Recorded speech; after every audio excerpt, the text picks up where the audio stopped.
Hello everyone. Today we are going to look into the poem The Caves, written by Jyoti Lanjivar, a Marathi Dalit writer and also known as a feminist poet in Marathi literature. Let's move on to our bio note. She is known as a Dalit feminist poet from Marathi literature. She was born in a middle class family in Nagpur and she did her PhD in Marathi literature. She taught in Sri Binzani City College, Nagpur University. She was member of the Republican Party of India and presided over Women's Front. And she participated several movements like uh, Namantar Andolan, a struggle launched to change the name of Marathwa University, Pune, to Baba Saheb Ambedkar University. It was finally changed to Baha Saheb Ambedkar Marathwa University. And Disha was her first poetry collection, followed by Arjun. And she was deeply aware of the issue of caste, class, gender, and the way in which women are exploited due to the combination of these factors, especially marginalized and subaltern. Her poetry deals with the second generation Dalit women writers, and the first one known as a Kumud Pathway, which was published in 1938, and Urmila Power, which was published in 1945. She always writes with a conviction. She doesn't give up anything for the societal sake. And she has written many poems such as Disha, Why Were You Born, String, Mother, and many more to add to her credit. The exploitation of the women at the levels of caste, class, patriarchy are the subjects of her poetry. Her poems express the impact of Ambedkarite movement on Dalit thinking. Mother is one of the most powerful poems that present in this idea. She remembers the mother who derives strength and fortitude from Ambedkarite thinking and tells her daughter to follow the same path. This is something a well-known poem written by Lanchivar. Mother is the best poem written by Lanchivar. Let's move on to the poem, The Caves. The title Caves denotes a deep, intense meaning of memories, pains, and wounds created by the higher class people in the heart of a Dalit woman.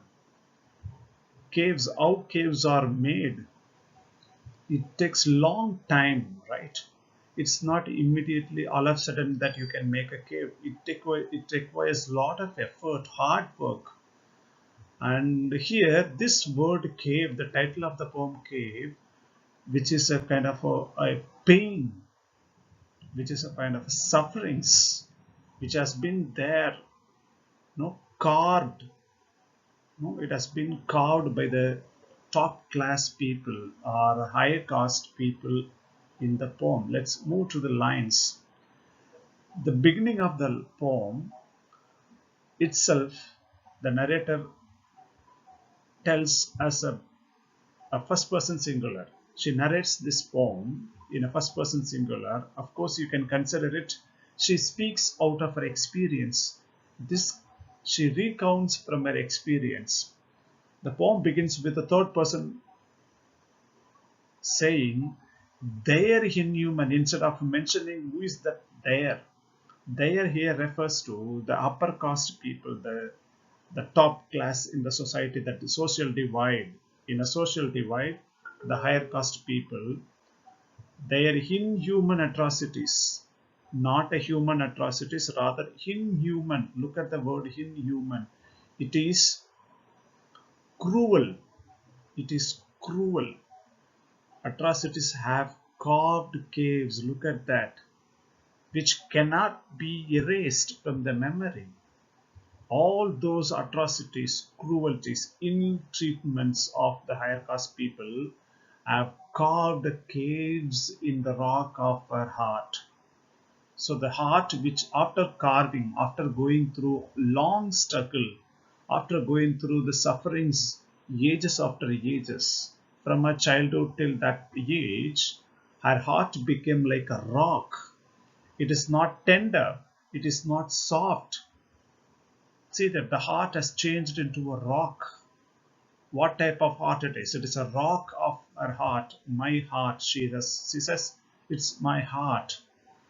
Where these people, the no, the higher caste people who have created inhuman atrocities, which has carved those atrocities have carved caves in the rock of the heart, where those caves, that memories, deep memories have carved, it can never be erased until the person goes to death. And she says, I must tread this forest. This forest refers to the world. This is the earth, the life on this earth. She attributes this forest, which is a dense, and this is a world where nothing is familiar. Everything is strange in the forest. And that's what she says. She must tread this forest with wary steps, careful steps. She has to walk slowly into the forest, into this world. Eyes fixed on the changing times. Look at that. Eyes are fixed, directed towards a particular point. And the changing times, look at that. Time changes, that relates, everything is not the same. The tables have turned now. Look at the tables here refers to the power structure. It is not only those people who enjoy being in the power always. And look at that.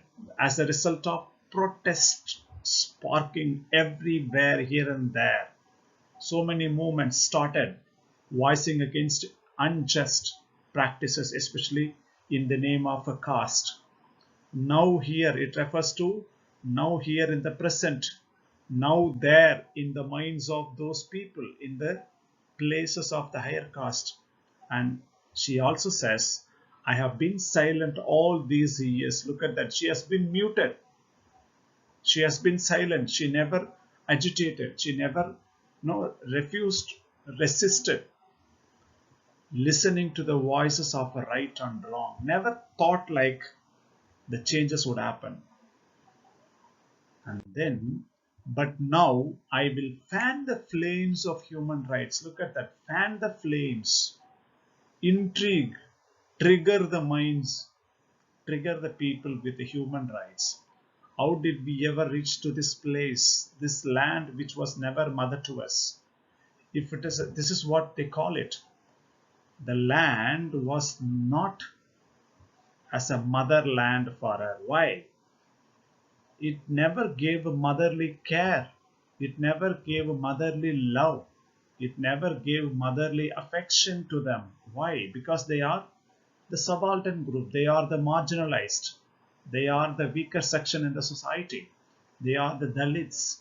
And they were not treated as as a children of this land.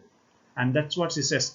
How did we ever reach this place, to this land, India, which was never mother to us, which never gave us even the life of cats and dogs. Life of cats and dogs, look at that privilege. No, even the cats and dogs have life on this earth, but only the human beings, we have divisions in the name of a caste. And I hold their unpardonable sins as a witness. The atrocities, the sins that they have committed are unpardonable. Those sins can never be forgotten. Those sins never be forgiven. And that's what she says, unpardonable sins as a witness, and turn here and now. And finally, there is a rebel, not a silent, not muted, not voiceless. Rather, there is going to be a rebel. With that, the lecture comes to an end. Thank you.